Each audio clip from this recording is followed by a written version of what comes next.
যে সমস্ত মানুষেরা ব্যবসা করতে গিয়া আমাদের দেশের যেই দুর্নীতিগুলো আমরা দেখি, ইহুদি খ্রিস্টান তারা কত সুন্দর আচরণ করে, দোষী বিষয়টাকে সামনে তুলে ধরা। ইমামে আজম আবু হানিফা রাহমাতুল্লাহি আলাইহি উনিও বড় ব্যবসায়ী ছিলেন, অনেক বড় ব্যবসায়ী। কত বড় ব্যবসায়ী অনুমান করেন? কুরআনুল কারীমের হাফেজ উনি। তারাবির নামাজে কোরআনের খতম করতেন, মুসল্লিরা ওনার পিছনে দাঁড়ায় শুনত। 27 রমজানে যখন উনি খতম করতেন, সব মুসল্লিদেরকে নতুন কাপড় পরাইতেন। হুজুর, আমরা আপনাকে হাদিয়া দিব, উল্টা আপনি আমাদেরকে দেন।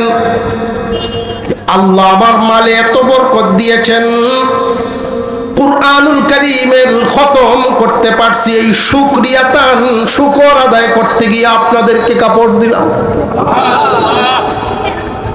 অনেক ধনী মানুষ ছিলেন, এমন ধনী মানুষ, আমানতদার ব্যবসায়ী। ঘুরতে ঘুরতে একদিন কাপড়ের দোকানে ঢুকলেন, নিজের দোকান, ওই দোকানেই ঢুকলেন। দোকানের মধ্যে ঢুকে কাপড়গুলো দেখলেন, একটা গাদির মধ্যে আছে কাপড়, একটা টুটা। হুজুর এটা বের করে ম্যানেজারকে ডাক দিয়া বলেন, শুনো, এই কাপড়টার মধ্যে মূল্যটা তুমি বসায় রাখো, এটা আলাদা রাখো। এটা যে কাস্টমার নিবে অন্যান্য কাপড়ের তুলনায় কিছু টাকা কম রাখবে, কিছু টাকা এটার মধ্যে কম রাখবা। আমি যেই কথাটা বললাম মনে রেখো। এই আদেশটা উনি দিয়ে গেলেন। প্রত্যেক মহাজন এই নীতির উপরে যদি ব্যবসা বাণিজ্য করে, জনগণ লাভবান, ব্যবসায়ীও লাভবান। আলহামদুলিল্লাহ নাহমাদুহু ওয়া নাস্তাঈনুহু ওয়া নাস্তাগফিরুহু ওয়া নু'মিনু বিহি ওয়া নাতাওয়াক্কালু আলাইহি ওয়া নাউযু বিল্লাহি মিন শুরুরি আনফুসিনা ওয়া মিন সাইয়্যিআতি আ'মালিনা। من يهده الله فلا مضل له ومن يضلله فلا هادي له ونشهد أن لا إله إلا الله وحده لا شريك له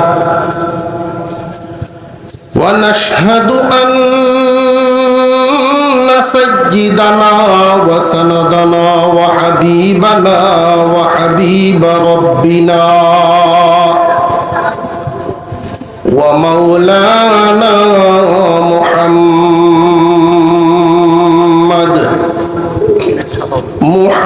محمدا عبده ورسوله الذي أرسل إلى الناس كافة بشيرا ونذيرا وداعيا إلى الله بإذنه وسراجا منيرا.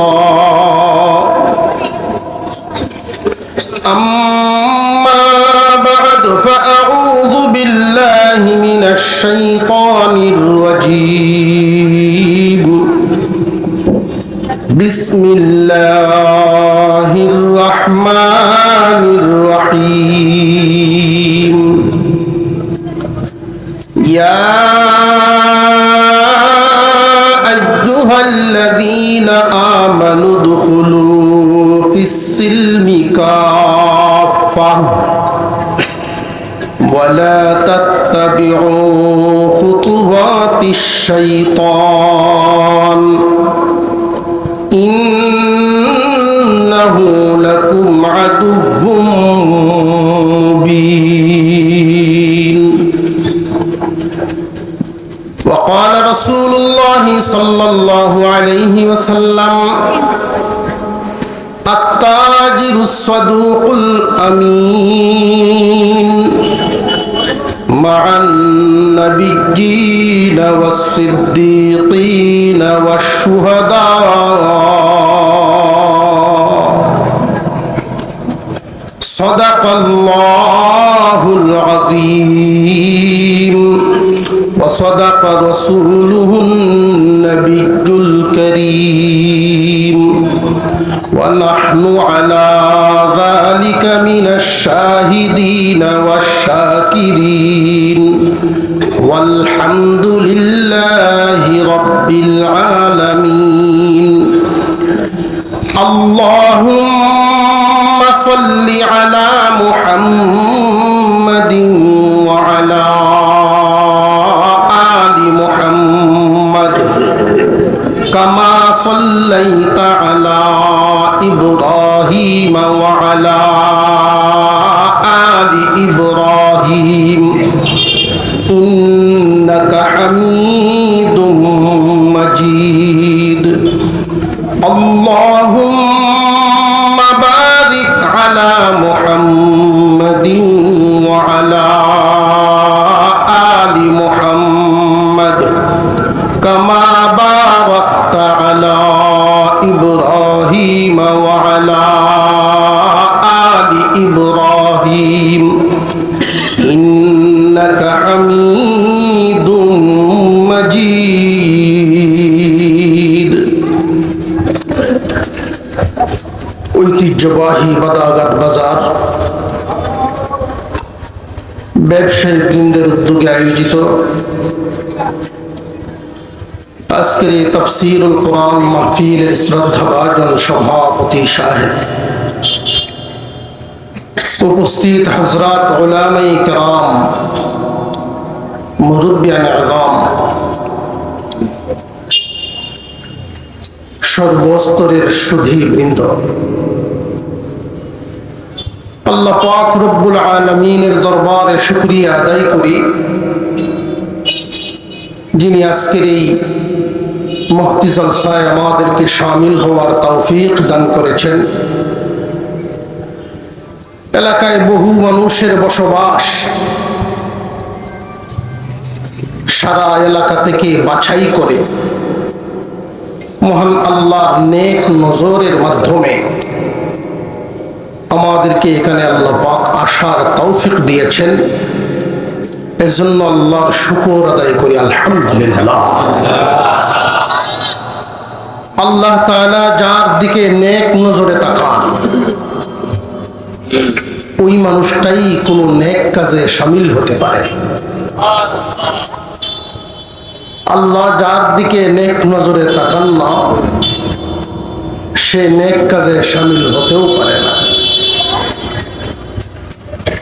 হয়তো কারোর প্রশ্ন জাগতে পারে যে সবাই আল্লাহর বান্দা, নেক নজর সবার দিকে কেন দেন না? প্রত্যেকের অন্তরের খবর আল্লাহর জানা। নেক কাজ করার জন্য বান্দা যখন নিয়ত করে মহান আল্লাহর সাহায্য, মহান আল্লাহর সন্তুষ্টি তখন থেকেই তার উপর পড়তে থাকে। আজকে এখানে মাহফিল হবে, আমাদেরকেও অনেক আগেই দাওয়াত করা হয়েছে। এরপরে আপনাদেরকেও পোস্টারের মাধ্যমে, বিভিন্ন প্রচারের মাধ্যমে জানানো হয়েছে। সংবাদ শোনার পরেই মনে মনে অনেকেই খুশি নিয়ত করে রাখছে মাহফিলে যাব। যদিও ওই নিয়তকারী সবাই এখানে আসতে পারে নাই, তো মানসিক সম্মতি থাকার কারণে আল্লাহর পক্ষ থেকে তার জন্য পুরস্কার আছে। যে সমস্ত মানুষ নেক কাজ জমিনে হবে, ভালো একটা কাজ জমিনে হবে, এটা শুনে খুশি হয়, একাত্মতা পোষণ করে। যারা শামিল হয় তাদেরকে আল্লাহ যেইভাবে পুরস্কৃত করেন, নেকি দান করেন, অগত্যা যারা আসতে পারে নাই ইচ্ছা থাকার পরেও বিভিন্ন কারণে মহান আল্লাহ তাদের আমল নামায়ও নেকি দান করে দেন। পক্ষান্তরে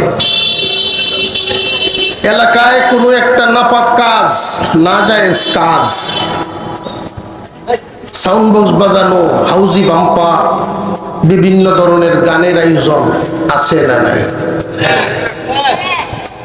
এই সমস্ত সংবাদ পাওয়ার পরে মনে মনে যারা অসন্তুষ্ট হয়, অপছন্দ করে, হতে পারে আল্লাহ না করুক কোরআনের তাফসীর 6 বছর চলছে, যেখানে কোরআনের তাফসীর শুরু হয়ে গেছে, আল্লাহ যেন এখানে কোনো নাজায়েজ কাজ আর না করান।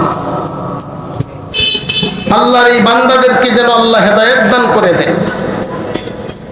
শয়তানের প্ররোচনায় যদি জমিনে কেউ এমন কাজ করতে চায়, হাদিসে রাসূল বলেন, কোন এলাকায় কোন অঞ্চলে যখন অন্যায় হতে থাকে আর যারা মনের সমর্থন দেয়, সবাই এটার শামিল হয়, কোনো কারণে গানে উপস্থিত হইতে পারছে না, দূর থেকেই আফসোস করতেছে, হাহারি পারলাম না। গুনাহ লেখার ক্ষেত্রে কারোর কম পড়বে না। কথাটা, মাসালাটা বুঝাইছে আপনাদের? আজকে এখানে মাহফিল হচ্ছে, বাদাঘাটের এমন মানুষও আছেন যিনি বিদেশে, তার মন ছটপট করতেছে, বাড়িতে থাকলে আমিও যাইতাম।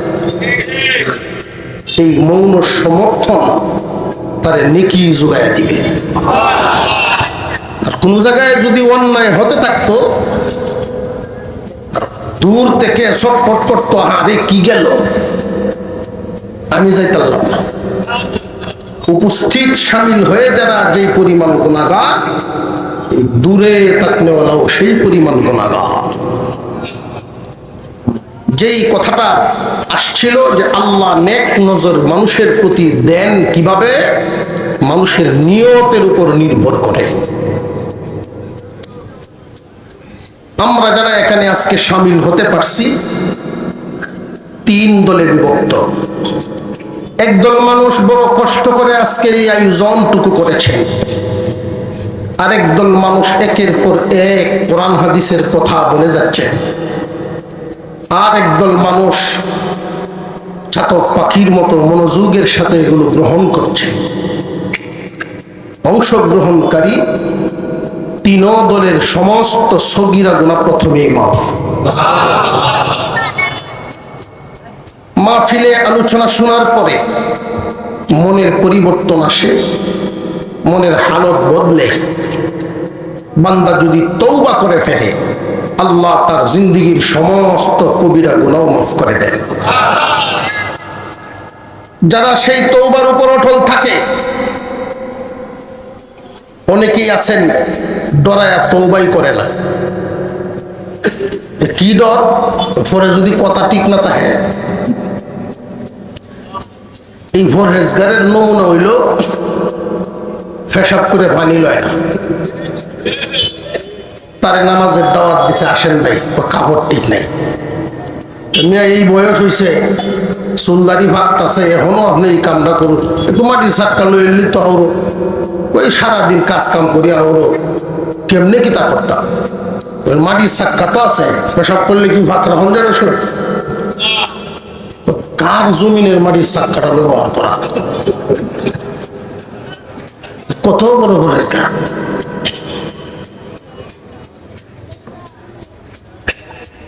কোন একজন ব্যক্তির জমিনে এত এই পরিমাণ মাটি যদি আপনি ব্যবহার করেন, এতে কি জমিনের ক্ষতি হবে? তার পক্ষ থেকে কোনো অভিযোগ হবে? সুতরাং আপনি যেটা অন্যের ক্ষতির চিন্তায় করেন সেটা গুনাহ, অপরাধ। এটা আপনি ক্ষতিও হচ্ছে না, ক্ষতির চিন্তাও করছেন না, এই সমস্ত বিষয়গুলো আল্লাহর পক্ষ থেকেই মাফ।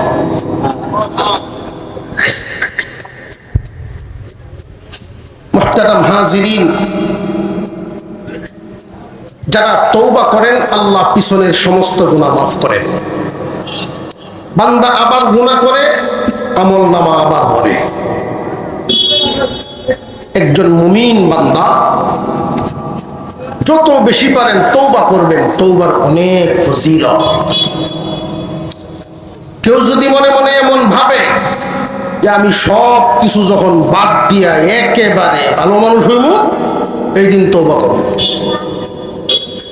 একেবারে তার দ্বারা একসাথে ভালো মানুষ হওয়া সহজ না, হতেও পারবে না। বান্দা যখন তওবার উপরে অটল থাকে, কোন একটা বিষয়ের উপরে তওবা করলেন, দাড়ি আর কাটবো না, সত্যি যদি কাটে না, সত্যি যদি কাটে না, মহান আল্লাহ এই তওবাটাকে এমন ভাবে কবুল করেন, তওবার উপরে অটল থাকার কারণে পিছনের সমস্ত গুনাহ নেকি দিয়ে বদলায় দেন।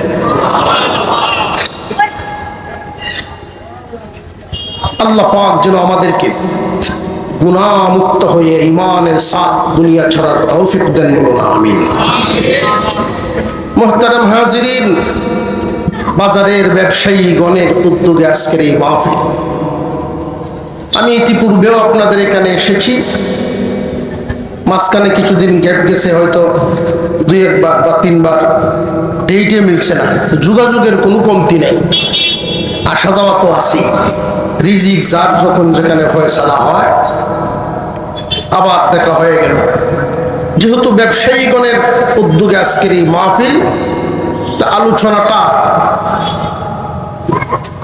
এমনভাবেই আসা প্রয়োজন যে যারা ব্যবসা বাণিজ্য করতেছেন তারা অনেকেই মনে করেন দুনিয়াদারি করতে করতে জিন্দেগি শেষ, দিনের কাম কোন সময় করা। আমরা এখানে যারা আছি প্রত্যেকেই কোনো না কোনো কর্মের মানুষ। একজন মানুষ যখন এই নিয়ত করে যে আমার কর্মটাকেই ধর্ম বানাবো, আমার কর্মটাকে ধর্ম বানাবো, আর সত্যি যদি সে কর্মটাকেই ধর্ম বানাতে পারে, এই কর্মেই তার নাজাতের ফয়সালা হবে। একজন মানুষ ব্যবসায়ী, ব্যবসা তার কর্ম, এই ধর্ম মেনে যদি তার এই কর্ম করতে পারে। একজন মানুষ কৃষক, ধর্ম মেনে যদি কৃষি করতে পারে। একজন মানুষ চাকরিজীবী, ধর্ম মেনে যদি চাকরি করতে পারে।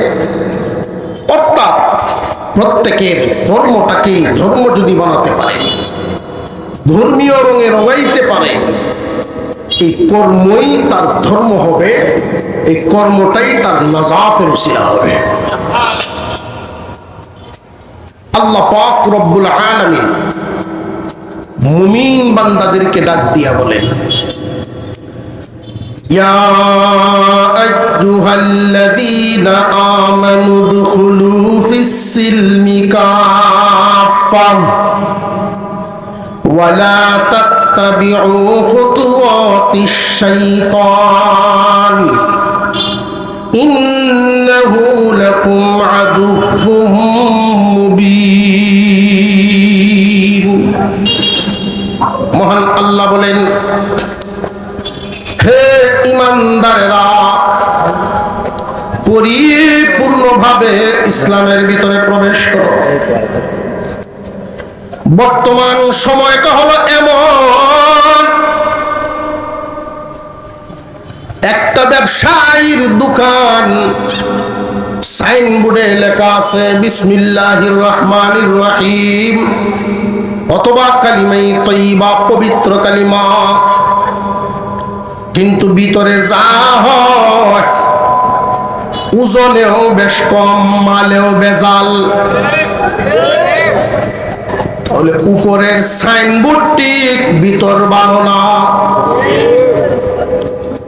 অথচ পক্ষান্তরে আমরা যদি লক্ষ্য করি, খুব ভালো করে বুঝবেন, অনেক বেদিন রাষ্ট্র আছে, ভিন্ন ধর্মী বিধর্মীরা,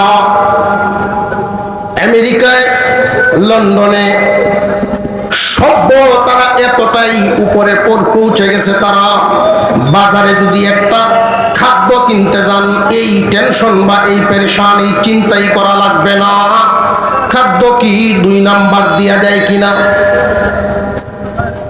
এই চিন্তা কেন লাগবে না? ওই সমস্ত দেশে 2 নাম্বার কোনো খাদ্যই নাই। আপনাকে দিবে কোত্থেকে? একটা বেদিন দেশ, বিরাট বড় একটা শোরুম, একটা ব্যবসায়ীর শোরুম। সেখানে ঢুকে দেখা গেছে কিছু পণ্যের কভারের উপরে লেখা আছে ওইটার মূল্য ছিল 100, এখন এটার দাম 50, কারণ এর মধ্যে একটু দোষ আছে।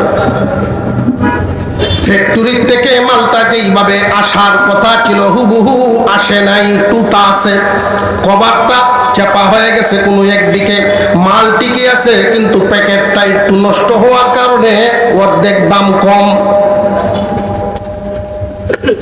বেদিনদের দোকান দেখা গেছে এদের মধ্যে কতটা স্পষ্টতা। রে জনগণ, যারা ব্যবসার পণ্য কিনবা সবার আগেই দুষ্টা চোখের সামনে তারা বাসায় রাখছে। দেখে শুনে নেও, দাম বুঝে নেও। কিন্তু আমাদের হালত হলো তাদের চেয়ে কতটুকু বেশ কম, খুব ভালো করে বুঝবেন। তাদের কিন্তু সাইনবোর্ড নাই, সাইনবোর্ডে কিন্তু অন্যটা কালিমা আসেনি, সাইনবোর্ড বিসমিল্লাহ আসেনি।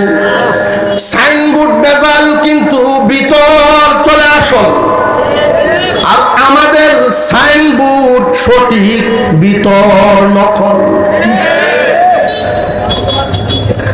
তাদের শুধু সাইনবোর্ডটা পাল্টাইলেই দিন কায়েম হয়ে যায়। আমাদের রন্ধে রন্ধে সমস্যা, খাদ্য বেজাল। এই বেজাল খাদ্যের যে উৎপাদন, এই উৎপাদন কি গ্রাম এলাকার একজন ব্যবসায়ী দিয়ে করে? বেজাল খাদ্যের যে ফার্নিশন, ওইটাও তো কোনো না কোনো অফিসারের হাত দিয়েই হয়। ওই জন্যই বললাম, যেই অফিসার ভেজাল খাদ্যকে সঠিক বলে স্বাক্ষর দিয়া চিহ্নিত, শিল স্বাক্ষর দিয়া বাজারে ছাড়লো, মানুষের ক্ষতি করলো। সরকারের বেতন নিয়ে জনগণের এই দায়িত্ব পালন করার কথা ছিল সঠিক না বেঠিক চিহ্নিত করা। কোম্পানির কাছ থেকে মুঠা অঙ্কে ঘুষ গ্রহণ করে বেজালটারে সঠিক বলে চালাইল। তার যে কর্মটা, এই কর্মটা কি ধর্ম হইল না দুর্নীতি হইল? দুর্নীতি। সব অফিসারই যে দুর্নীতিবাজ তাও না। যেই অফিসার টাকার বান্ডিল সামনে দেওয়ার পরেও এটা গ্রহণ করে নাই, ভেজালকে ভেজালেই বলছে, যদিও তাকে পানিশমেন্ট দিয়া, ট্রান্সফার দিয়া পানিশমেন্ট এলাকায় পাঠাইছে। শহরে থাকলেওয়ালা অফিসার শাস্তি দিতে গিয়া বাদাঘাট এলাকায় পাঠাইছে, এমন নজরেও আছে। সেই শাস্তি গ্রহণ করতে রাজি, ঘুষ গ্রহণ করতে রাজি না। ওই অফিসারের কর্মটাই ধর্ম হয়ে গেছে। একজন ব্যবসায়ীর ভবিষ্যৎ আল্লাহর রাসূল ঘোষণা করেছেন। এখানে যারা ব্যবসায়ী আছেন, বিভিন্ন প্রকারের ব্যবসায়ী, একটা বাজার সারা এলাকার জন্য একদিক থেকে রহমত। আল্লাহর রাসূল যদিও বাজারকে অন্যান্য জায়গার থেকে তুলনামূলকভাবে উত্তম বলেন নাই, তার কারণ আছে বিভিন্ন দিক। কারণ বাজারের মধ্যে ভালোর চাইতে খারাপ বেশি করার সুযোগ। একটা চায়ের দোকানে লক্ষ্য করে দেখবেন, প্রয়োজনে চা খায় মানুষ বেশি না অপ্রয়োজনে চা খায় মানুষ বেশি? প্রয়োজনীয় আলোচনা এখানে বেশি না অপ্রয়োজনীয় আলোচনা বেশি? কি পরিমাণ সময় নষ্ট হয়! এটা সংসদ ভবন, প্রত্যেকটা চার দোকান। রাজনীতিবিদের অভাব নাই। এখানেই দেশ গঠন হইতেছে, এখানেই স্বাধীন হইতেছে, এখানেই শেষ হইতেছে, এখানেই করতেছে চার দোকানটা। তো এই বাজার সারা এলাকার জন্য আবার রহমত।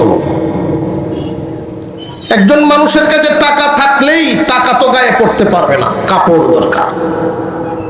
ফ্যাক্টরি থেকে একটা লুঙ্গি এনে পরা সম্ভব না। এজন্য ব্যবসায়ীদের উদ্দেশ্যে আল্লাহ রাসূল বলেন, সত্যবাদী আমানতদার ব্যবসায়ী হাসরের মাঠে যেমন তেমন মানুষদের কাতারে তারা দাঁড়াবে না।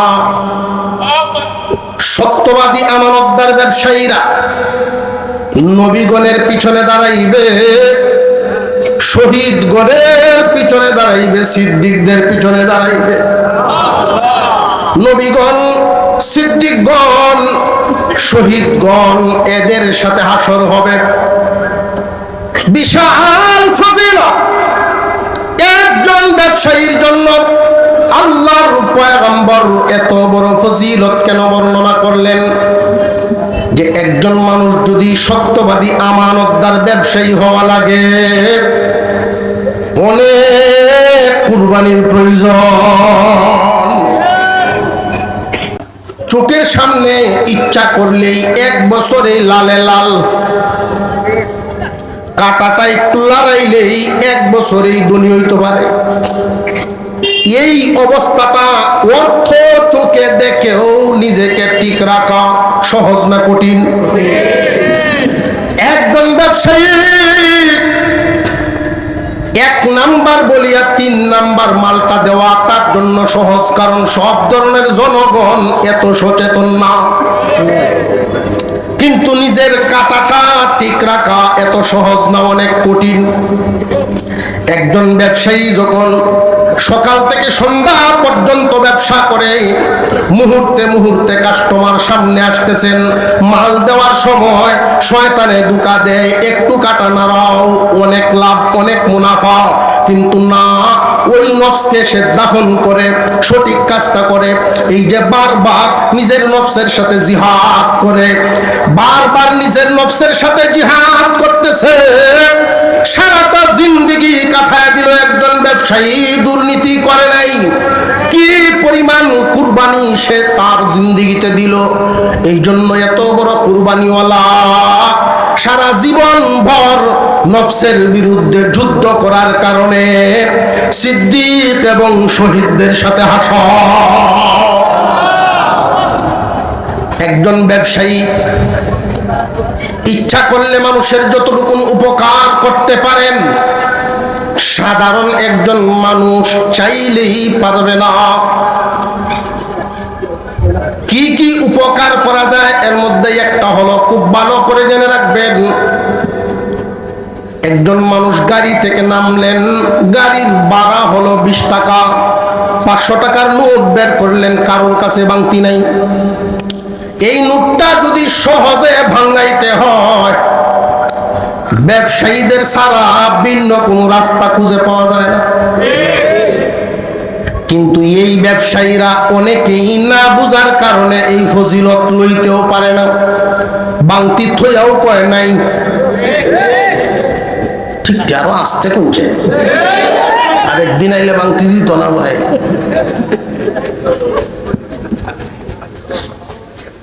থইয়াও দেয়।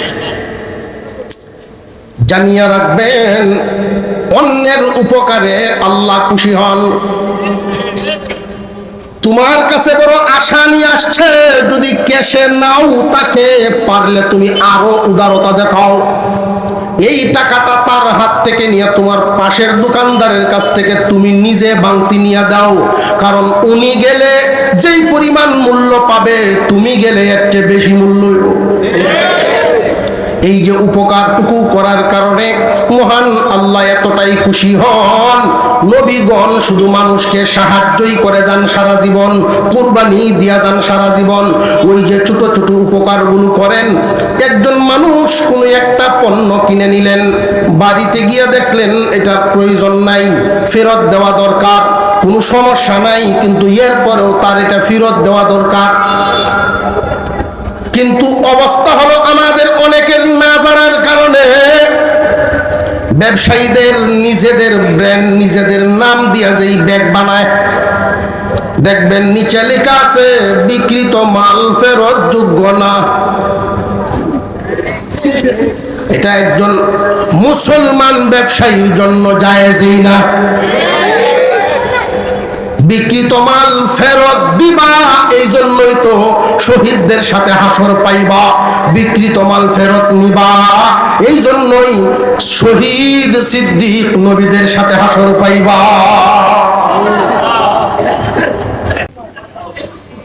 একজন মানুষ বাজার থেকে একটা কাপড় নিয়ে বাড়িতে গেলেন, বয়স্ক মানুষ, তার ইনকাম নাই, ইনকামের পরিমাণ কম। একটা দুইটা তিনটা কাপড় নিয়ে যদি উনি বাড়িতে যান, বিবি সাহেবের অপছন্দের সুর তার শুনতে হয়। অনেক ক্ষেত্রে অনেক জিনিস ফেরত দিতে হয়। আর যেই ব্যবসায়ীরা এই বিক্রিত মাল ফেরত নেন না, ফেরত দিতে না পেরে এই লোক মানসিকভাবে বড় পেরেশান হয়ে যায়। মুসলমান ইমানদার ভাইয়েরা আমার, কোন একজন মানুষ যদি কোনো মাল নিয়ে আবার ফেরত আসেন, আপনার মালের কোনো ক্ষতি হয় নাই, কোনো টুটা ফাটা হয় নাই, ব্যবহারও হয় নাই, সুন্দরভাবে ইচ্ছা করলে আপনি আর এক জায়গায় বিক্রি করতে পারবেন। তার কাছে যেই টাকায় বিক্রি করেছিলেন, যেইটুকু লাভ করেছিলেন, ওই দিকে আপনি তাকাবেন না। আপনি মাল ফেরত রাখবেন, পারলে তারে চা খাওয়ায়া দিবেন, এতে ইহকালীন একটা লাভ। এই সুন্দর আচরণের জন্য ওই কাস্টমার আপনার হয়ে যাবে। সুন্দর আচরণের জন্য ওই মানুষ সারা জীবন ভর আপনার কাছ থেকেই লেনদেন, কাপড় চোপড় নিবে। আখিরাতের কল্যাণ, বিক্রিত মাল ফেরত রাখলেন, সুন্দর আচরণ করলেন, আখিরাতের লাভ, নবীগণ, শহীদগণ এবং সিদ্দিকগণের সাথে হাসর। যে সমস্ত মানুষেরা ব্যবসা করতে গিয়া আমাদের দেশের যেই দুর্নীতিগুলো আমরা দেখি, ইহুদি খ্রিস্টান তারা কত সুন্দর আচরণ করে, দোষী বিষয়টাকে সামনে তুলে ধরা। ইমামে আজম আবু হানিফা রাহমাতুল্লাহি আলাইহি, উনিও বড় ব্যবসায়ী ছিলেন, অনেক বড় ব্যবসায়ী। কত বড় ব্যবসায়ী অনুমান করেন? কুরআনুল কারীমের হাফেজ উনি। তারাবির নামাজে কোরআনের খতম করতেন, মুসল্লিরা ওনার পিছনে দাঁড়ায় শুনত। 27 রমজানে যখন উনি খতম করতেন, সব মুসল্লিদেরকে নতুন কাপড় পরাইতেন। হুজুর, আমরা আপনাকে হাদিয়া দিব, উল্টা আপনি আমাদেরকে দেন। আল্লাহ আমার মালে এত বরকত দিয়েছেন, কুরআনুল কারীমের খতম করতে পারছি, এই শুকরিয়াতান, শুকর আদায় করতে গিয়ে আপনাদেরকে কাপড় দিলাম। অনেক ধনী মানুষ ছিলেন, এমন ধনী মানুষ, আমানতদার ব্যবসায়ী। ঘুরতে ঘুরতে একদিন কাপড়ের দোকানে ঢুকলেন, নিজের দোকান, ওই দোকানেই ঢুকলেন। দোকানের মধ্যে ঢুকে কাপড়গুলো দেখলেন, একটা গাদির মধ্যে আছে কাপড়, একটা টুটা। হুজুর এটা বের করে ম্যানেজারকে ডাক দিয়ে বলেন, শুনো, এই কাপড়টার মধ্যে মূল্যটা তুমি বসায় রাখো, এটা আলাদা রাখো। এটা যে কাস্টমার নিবে অন্যান্য কাপড়ের তুলনায় কিছু টাকা কম রাখবে, কিছু টাকা এটার মধ্যে কম রাখবা। আমি যেই কথাটা বললাম মনে রেখো। এই আদেশটা উনি দিয়ে গেলেন। প্রত্যেক মহাজন এই নীতির উপরে যদি ব্যবসা বাণিজ্য করে, জনগণও লাভবান, ব্যবসায়ীও লাভবান। আর যদি আপনি 2 নাম্বারি করেন, আমাদের যেই হালত, টুটাটারে আরো লুকানোর চেষ্টা। বাজারে যদি কাটালো আনে পুকরাটা তলে দে, দেখায় না। গরু যদি বাজারে নে ঘাড়ের মধ্যে বা কান্দের মধ্যে কোনো এক জায়গায় খুঁতা থাকলে রশিটারে বলতে বলতে ওই জায়গা আপনি দূরে রাখে আপনি না দেখো। মুসলমানের নীতি এমন না, মুসলমানের আদর্শ হবে তুমি দুষ্টা তারে দেখায় দাও।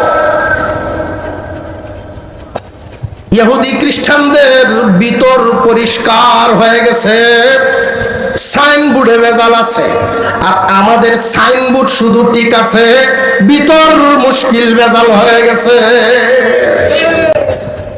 এজন্য আল্লাহ বলেন, ইয়া আইয়ুহাল্লাযীনা আমানু দুখুলু ফিস-সিলমি কাফা, হে ঈমানদারেরা পরিপূর্ণভাবে ইসলামের ভিতরে প্রবেশ করো। পরিপূর্ণভাবে এটা সহজে বোঝার জন্য খুব মনোযোগ দিয়া চিন্তা মিলান, হিসাব মিলান। আমরা প্রত্যেকেই মুসলমান, ব্যবসায়ী মুসলমান, কিন্তু ব্যবসায় মুসলমানই নাই। কৃষক মুসলমান, কিন্তু তার মুসলমানি আদর্শ নাই, আইল টেলানির চরিত্র রয়েছে। মুসলমানি প্রত্যেকটা কর্মে যখন মুসলমানি রঙে রঙাইতে পারবা, কর্মই তোমার ধর্ম বানাইবা, কর্মই তোমার ধর্ম হবে।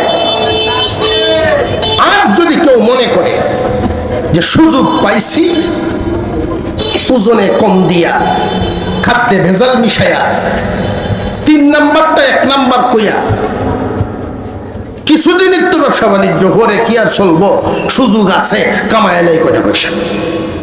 জেনে রাখবেন, হারামে আরাম মিলে না,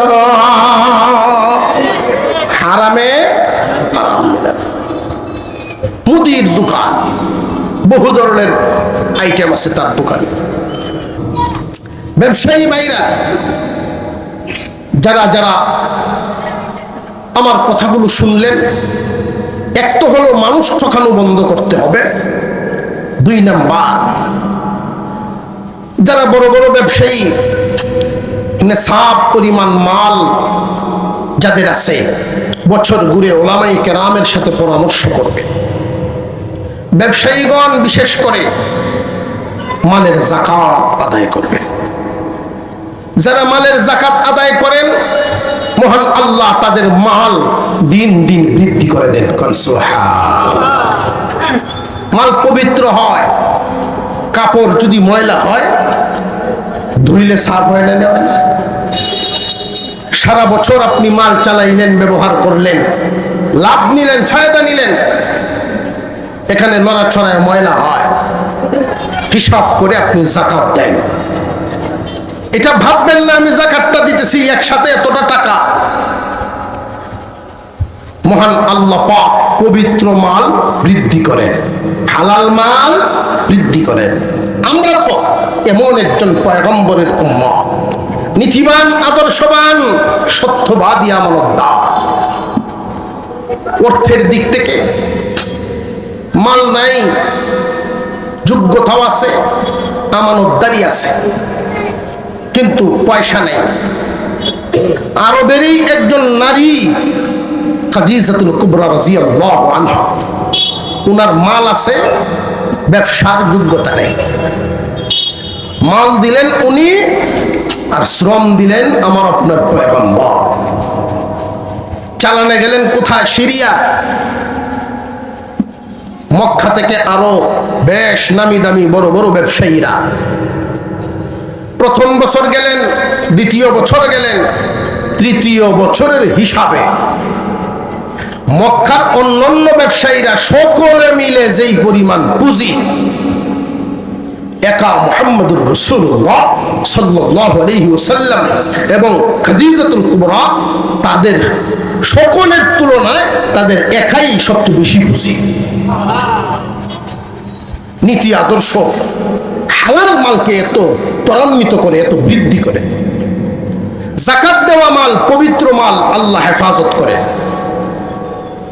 আমার চোখে দেখা এমন ঘটনা আছে, একটা বাজারে দুর্ঘটনা, বিদ্যুৎ থেকেই ধারণা করা হয়েছে, আবার কেউ কেউ বলছেন যে সিলিন্ডার ব্রাস্ট হয়ে আগুন লাগছে। বাজারের 16টা দোকান ছাই ছাই হয়ে গেছে পুরে। আজীব ব্যাপার, একদিক থেকে পুড়ছে 7টা দোকান, আরেক দিক থেকে পুড়ছে 9টা দোকান, মাঝখানে একটা দোকান পুড়ে নেই।